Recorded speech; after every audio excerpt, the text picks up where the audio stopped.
대신에 이제 이런 전공정 쪽으로 많이 주가가 싸져 있는 이런 회사들은 한번 주목받을 수 있다고 생각합니다.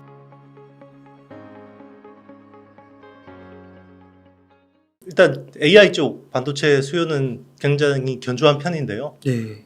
근데 이제 최근에 이제 노이즈가 좀 나왔죠. 마이크로소프트가 엔비디아 AI 반도체 오더 컷을 했다. 네, 오더 컷이라는 게 이제 주문했다가 우리가 10,000개 살게 그러고는 5,000개만 가져가는 거죠. 뭐 그런 일이 벌어졌다라고 했는데 요게 또 아니다라고 이제 바로 또 반박을 하긴 했습니다.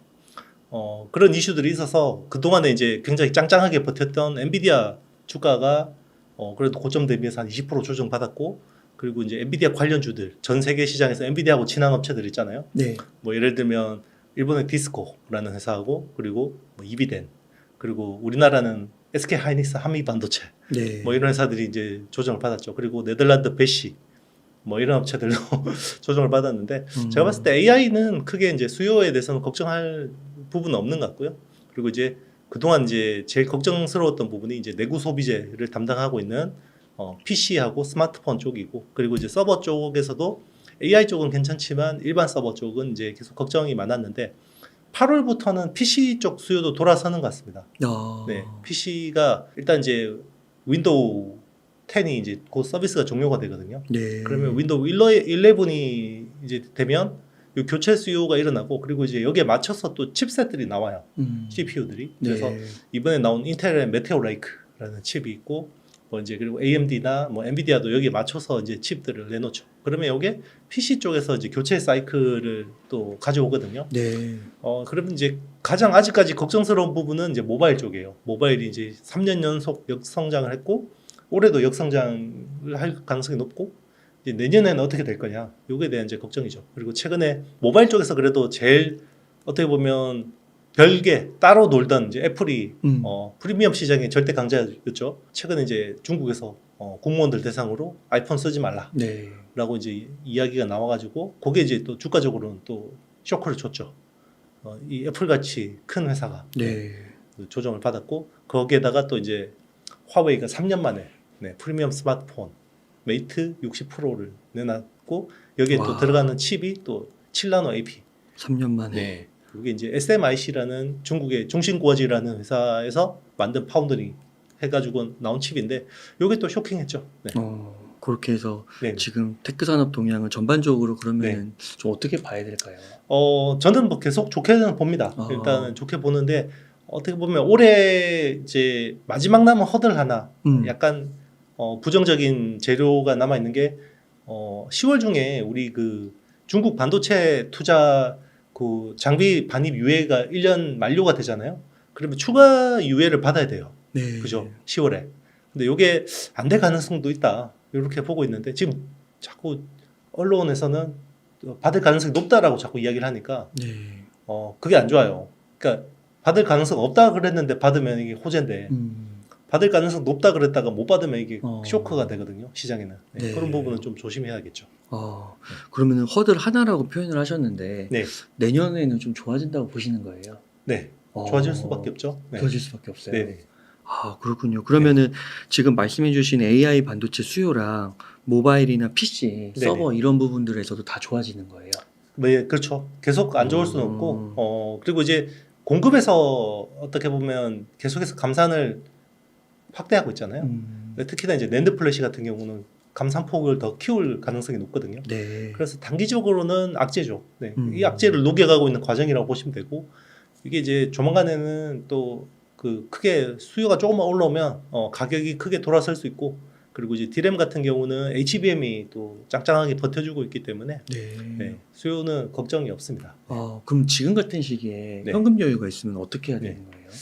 지금은 좋은 주식, 그러니까 이제 실적 장세잖아요. 그렇기 때문에 독점력이 있고, 그리고 이제 이익률 높은, 그리고 이제 불황에도 어떤 마진을 선방할 수 있는 회사들 중심으로 투자하는 게 저는 유효하다고 생각하고 있고요. 네.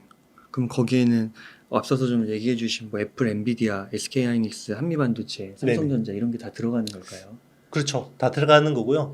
그리고 뭐 HPSP, 그리고 뭐 넥스틴 뭐 이런 회사들도 괜찮은데, 넥스틴은 아무래도 중국 쪽 비중이 높으니까 약간 이익률은 높지만 조금 이제 조심하는 게 좋을 것 같고 오히려 지금 저는 이제 좀 주목해서 보는 거는 삼성 파운드리 쪽 이제 재료를 되게 좋게 봐요. 네. 그러니까 제가 올해 남은 마지막 하나의 허들이 이제 그 장비 반입 유예라고 했잖아요. 그 네. 1년 유예 그 10월 중에 그리고 호재로 보는 게 지금 이제 삼성 파운드리 쪽이에요.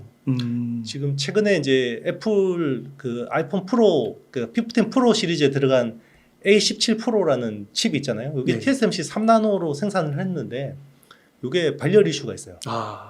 그 발열 그러면 우리 삼성 갤럭시 맞아요. S22의 그죠 GOS 사태죠. 맞아요. 네. 그래서 발열은 원래 반도체에서 발열 이슈 나오면 좋은 게 없죠. 그래서 이 3나노가 잘 안 되고 있기 때문에 TSMC가 여기를 또 삼성 파운드리에 대한 희망 회로가 돌아갈 수 있죠. 그래서 3나노 게이트 올러라운드에 대한 기대감 이게 또 긍정적인 재료가 될 수 있다고 생각합니다. 그래서 게이트 올러라운드 관련된 업체들은 웹 케미컬 쪽이 많아요. 그러니까 네. 프로세스 케미컬 업체들이 관련 게 많은데 제일 어떻게 보면 퓨어한 수혜주 그러니까 수혜 비중이 높은 회사는 솔브레인이거든요. 네. 솔브레인이 이제 초산계 천트 시가계에 이제 이런 것도 들어가고 그리고 이제 세정액은 한솔케미칼 그리고 원익 IPS가 이제 ALD 장비 뭐 이런 것들 납품하기 때문에 이런 회사들은 수혜를 볼 수 있는데 동진 세미캠도 EUV용 또 PR 뭐 이런 쪽 재료가 있잖아요. 뭐 그래서 솔브레인, 동진 세미캠, 한솔케미칼 이런 회사들은 한번 주목받을 수 있다고 생각합니다. 아, 그렇군요. 그러면요, 대표님 한번 기업 하나하나로 좀 들어가서 좀 네네. 구체적인 질문 하나 드려보고 싶은 게 앞서서 그 엔비디아 네네. 말씀해 주셨는데 정말로 그 엄청난 서프라이즈를 기록한 이후에 주가는 지금 조금 지지부진한 것 같아요. 네네. 그 이유를 뭐라고 보시는 건가요?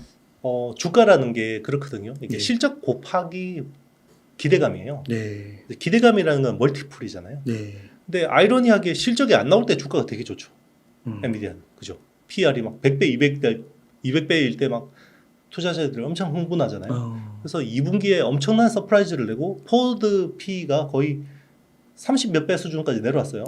진짜 그러면 싸네요. 굉장히 싸잖아요. 네. 그러면 주가가 더 가야 되는데 그거부터 조정을 받거든요. 왜냐하면 이 정도 서프라이즈를 냈는데 그 다음에는 얼마나 더 내야 되지? 서프라이즈를 거기에 대한 고민이 있는 거죠. 네. 그래서 지금 2분기가 135억 달러 그 매출이 나왔거든요. 3분기 가이던스를 160억 달러를 제시를 했어요. 네. 이게 아마 3분기 매출이 엔비디아가 게임업이 호황일 때 분기 매출의 거의 2배 수준이에요. 네. 보통 한 80억 달러가 굉장히 괜찮게 나온 편이거든요. 분기 네. 매출이. 매출이. 근데 160억 달러면 2배잖아요. 네. 그러면 그 다음은 이게 안 보이는 거예요. 투자자들이. 그러다 보니까 와 이거 이제 기대감이 너무 높은데. 그러니까 기대감은 디레이팅 되고 실적은 올라가는데 이게 이제 약간 미스매치가 있는 거죠. 그러면 이거는 어떻게 시간이 좀 지나면 네. 어떻게 조정이 더 깊어질까요? 아니면 다시 좀 상승 반전할 수 있을 거라고 보세요? 저는 개인적으로 상승 반전할 거라고 봐요. AI 반도체 흐름을 보면 네. 이 엔비디아의 독점력이 당분간 적어도 저는 2년은 지속될 거라고 보거든요. 근데 이제 주가는 우리가 막 올 상반기 올라왔던 이 정도 탄력은 못 보일 거예요. 이야기했지만 기대감에 대한 디레이팅 때문에. 네. 네. 아, 그렇군요. 그러면 엔비디아는 너무 많이 오른 거군요. 아무래도. 그렇죠. 이제 그러니까 미래를 너무 많이 땡긴 주식들이 이제 그런 거죠. 실제로 숫자가 나와도 그렇게 되는 거예요. 네.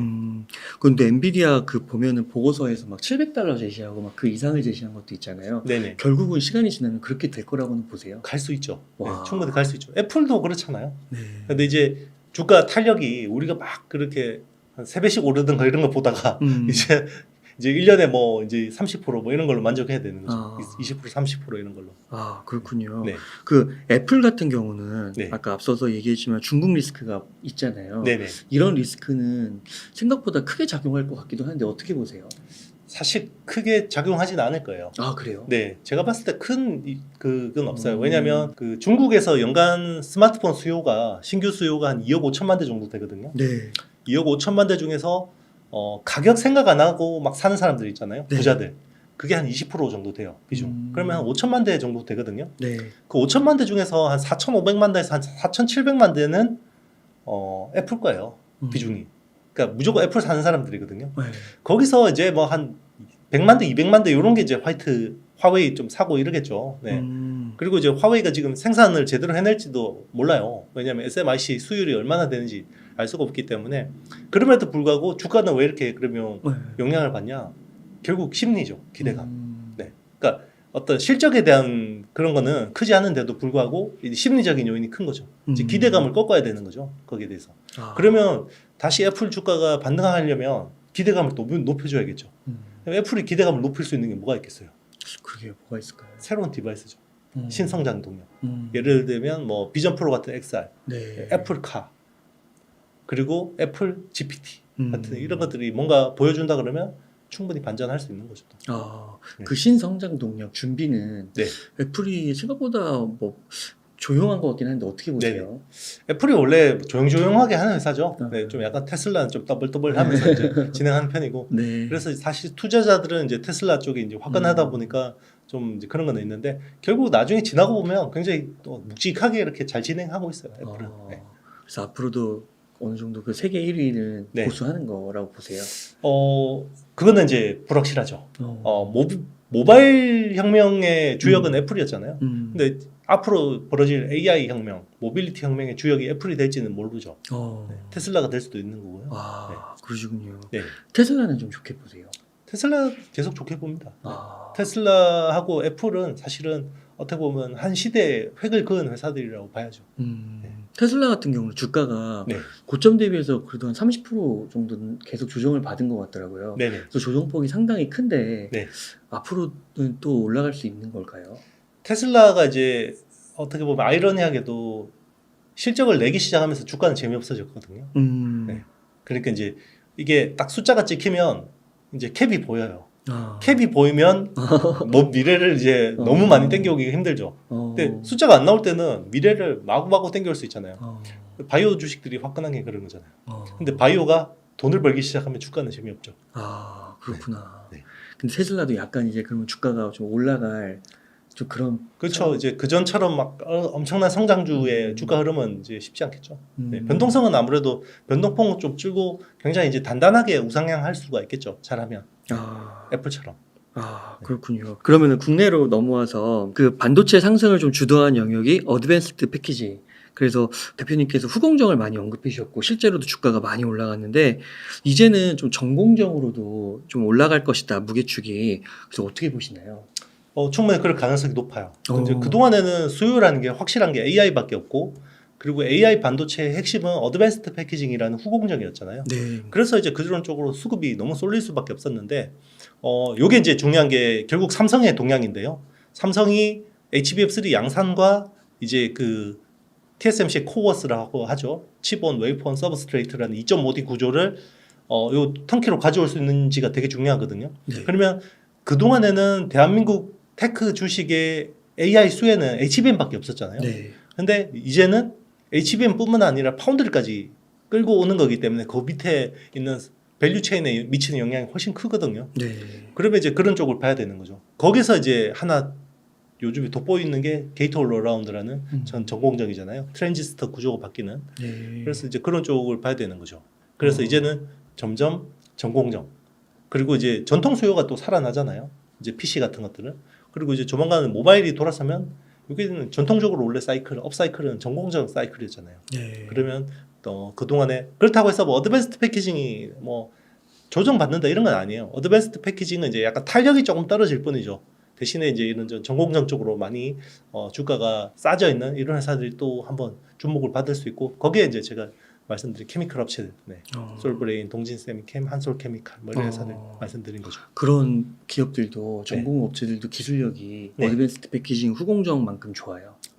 사실 어드밴스드 패키징에서 사실 독보적 기술은 딱 한 회사밖에 없었잖아요. 한미반도체밖에 없었잖아요. 맞아요. 근데 나머지들은 사실 그게 메인은 아니었잖아요. 네. 외산 장비가 있고 여기에 이제 일부 수혜를 보는 거였고 여기서 진짜 슈퍼스타가 한미반도체였죠. 네, 그게 이제 그래서 6배 올해 6배 났다가 이제 지금은 한 빠져서 좀 5배 수준까지 온 거고 그게 이제 엔비디아 조정받은 거하고 거의 비슷한 수준이기 때문에 아직까지는 뭐 추세가 무너지거나 이런 건 아니라고 생각해요. 네.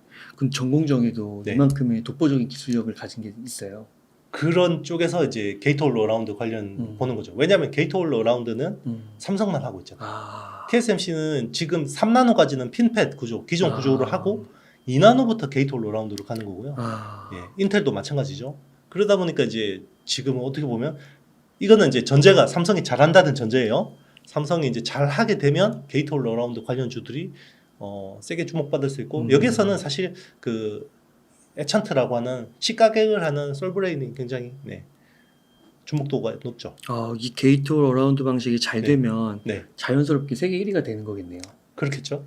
네. 그렇군요. 다만 이제 단기적으로는 낸드 플래시 감산의 피해주예요. 솔브레인은. 그죠?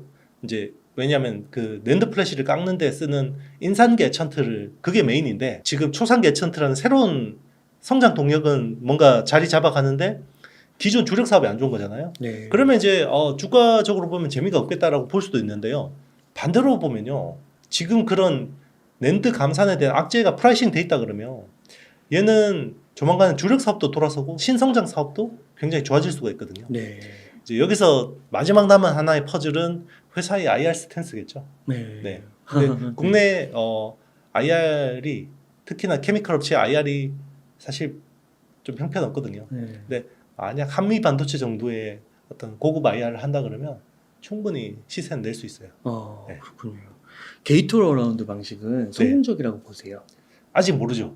그러니까 지금 이제 만약에 TSMC 3나노 핀팻이 너무 잘 나왔으면 게이트 올 어라운드에 대한 기대감이 별로 없었을 거예요. 네. 그런데 지금은 마지막 핀팻 모델이었거든요. 3나노가 TSMC에. 그런데 잘 안 나오잖아요. 네. 이게 성능 개선폭도 사실 비용은 뭐 40 거의 40% 이상 비용이 올라갔는데도 불구하고 성능 개선은 10% 정도 수준에 불과해요. 네. 거기다가 또 48도까지 온도 올라가고 발열 이슈도 있으니까 그러면 삼성이 핀팻을 버리고 GAA로 전환한 게 잘 한 거였구나 라고 이제 사람들이 생각할 가능성이 높다라는 거죠. 거기서 이제 투자 아이디어가 있는 거죠. 그럼 그거 TSMC의 핀팻 방식 질문을 드리고 싶은데 그게 상당히 안정적이라고 들었던 것 같은데 네네. 갑자기 문제가 발생된 건가요? 4나노까지는 안정적이었죠. 4나노까지는 안정적이었는데 네. 3나노부터 이제 이게 안 되는 거죠. 왜냐하면 제가 말씀드렸잖아요. 이제 그 2나노까지 오면 실리콘 알갱이 하나하나가 보일 정도라니까. 그러니까 아마 실리콘 알갱이 하나가 한 0.2나노, 0.3나노 정도 되거든요. 그러면 1나노면 실리콘 알갱이 5개가 있는 거거든요. 네. 그럼 2나노면 실리콘 알갱이 10개예요. 그러니까 이게 완전히 양자역학의 세계인 거죠. 그러니까 우리가 이론적으로 생각하던 대로 전자가 막 안 움직이는 거예요. 얘가 막 돌발 상황이 생기는 거죠. 그런 것 때문에 지금 전자가 막 튀어나가고 이러니까 발열이 생기는 거거든요. 네. 그러면 지금 애플 AP A17 프로 네네. 네. 이게 지금 현재 네. 아이폰 15 네. 프로 시리즈에 들어가죠. 프로 프로하고 시리즈. 프로 맥스. 근데 이게 출시가 된 다음에 네. 그 전에 잡지 못한 거고 출시된 다음에 GOS 같이 이렇게 발열 문제가 네네. 나타난 거네요. 그렇죠. 이제 막 여러 군데서 가져가서 이제 테스트 해보잖아요. 테스트를 했더니 이제 발열이 좀 있는 것 같습니다. 그러면 이것도 막 GOS 사태처럼 확장이 될까요? 확대가 될까요? 그건 좀 더 지켜봐야 될 것 같아요. 뭐 이 소프트웨어 문제로도 해결해서 잡을 수도 있고 뭐 어떻게 될지 모르겠어요. 아직까지는. 그러면은 삼성전자 파운드리에 이게 반사이익으로 작용할 수 있을까도 궁금하네요. 충분히 유인이 생길 수 있죠. 그동안에는 TSMC의 핀팻이 굉장히 안정적이기 때문에 네. 비용이 비싸도 그리고 번호표 대기표가 길어도 이제 그냥 TSMC한테 기다려서 칩을 생산하려는 팹리스트들이 많았잖아요. 그런데 이제 핀팻이 저렇게 안정성이 떨어지고 그리고 가격도 비싸고 왜냐하면 동급 나노 대비해서 보면 삼성이 TSMC 대비해서 한 20-30% 싸요. 네. 네. 아마 3나노도 그럴 가능성이 높아요. 그리고 사실 핀팻 대비해서 GAA 공정으로 개발하면 개발비가 더 나와야 되거든요. 네. 근데 아마 삼성이 개발비를 깎아줬을 가능성이 높아요. 오히려 그걸 이제 초기에는 자기들이 이제 부담해주고 최근에 그래서 이제 뭐 요거는 루머성 이슈긴 한데 해외 이제 그 루머 테크 쪽에서 이제 이런 루머 트위터 하는 사람들 이야기로는 지금 엔비디아가 삼성 GAA 공정으로 테스트 중이다. 이런 이야기가 나오기도 했습니다. GPU요? 네, 그렇죠. 와, 그렇구나. 그러면은 반사이익이 있으면 확실히 그러면 이제 격차도 좀 줄어들 수도 있겠고 네, 그렇죠. 글로벌 그런 기업들이 삼성전자 파운드리를 더 찾을 수도 있겠네요. 그럴 수도 있죠. 그러니까 이제 핀팻 기술, 그러니까 4나노, 5나노 핀팻까지는 TSMC하고 삼성의 격차가 한 2년 정도라고 보거든요. 네. 근데 3나노는 한 1년 정도로 봐요. 근데 이제 경계현 사장이 2025년까지는 거의 이렇게 골드 크로스 하겠다라고 이야기를 했는데 지금 뭐 어떻게 보면 뭐 아예 희망이 없지는 않은 상황인 거죠. 아, 그렇군요. 그러니까 어떤 뷰는 네. 우리나라 반도체 그 레벨이 많이 낮아졌다. 네. 그런 식으로도 얘기를 하시긴 하는데 네네. 이런 소식은 그래도 조금 우리나라 기업들, 반도체 기업들은 괜찮은 소식이네요. 그렇죠. 뭐 어떤 부분에서 레벨이 낮아졌다라고 뭐 하는지는 모르겠지만 사실 그렇게 동의하기는 힘들어요. 왜냐하면 전 세계에서 이렇게 메모리 이렇게 잘하면서 시스템 반도체까지 이렇게 할 수 있는 나라가 별로 없죠. 네. 그리고 뭐 사실 우리나라 같은 경우는 어플리케이션이 다 있잖아요. 네. 앞에 뭐 스마트폰도 있죠, PC도 있죠, 뭐 TV도 있죠, 자동차도 있죠. 그러니까 뭐 이거 만들면 적용할 때가 있잖아요. 네. 그런데 의외로 그렇지 않은 나라들이 되게 많아요. 미국이나 중국 정도를 빼면. 그리고 실제로 뭐 AI라고 하지만 우리 LLM 기반의 파운데이션 모델 있잖아요. 네. 이걸 할 수 있는 나라가 전 세계에 몇 개나 될 것 같으세요? 그 한 두세 개? 한두 개? 거의 맞았어요. 4개밖에 없어요. 아, 그래요. 왜냐면 미중은 빼야 되죠. 그 중에서 우리나라하고 이스라엘 딱 4개밖에 없고요. 거기서 그러면 파운데이션 AI 모델하고 AI 반도체까지 설계하고 생산할 수 있는 나라는 3개밖에 없어요. 네. 미중, 우리나라. 네. 그렇군요. 네. 네. 그러니까 이게를 뭐 이렇게 이렇다고 뭐 국뽕 제가 이야기하는 게 아니라 굉장히 객관적으로 봐야죠. 우리나라가 만약에 그렇게 반도체 어떤 그런 그 기술이 레벨 다운이 됐다 그러면 올해 상반기 반도체 주가가 이렇게 오를 수가 없죠. HBM이라는 아주 큰 호재를 잡았기 때문에 국내 반도체 주식이 이렇게 좋았던 거죠. 전통 수요가 안 좋음에도 불구하고. 그럼 삼성전자 주가도 네. 내년에 들어가면 좀 좋아질 가능성이 높아질까요? 그렇죠. 삼성은 이제 그동안에 AI 반도체 쪽은 사실 수혜폭이 없었잖아요. 그죠? HBM은 하이닉스 판이었잖아요. 거기에다가 뭐 지금 삼성이 사실 코어스 대체인 아이큐브를 성공할지 못할지도 알 수 없는 거고. 그러면 제일 확실한 거는 전통 수요가 올라와야 되는 거죠. 그러면 PC하고 모바일하고 일반 서버 쪽에서 디램하고 낸드 플래시가 올라와야지 이제 삼성전자 주가는 되는 건데 거기서 진짜 오버슈팅하는 뭐 그런 모습 보이려면 결국 파운드리에서 뭔가 보여줘야 되죠.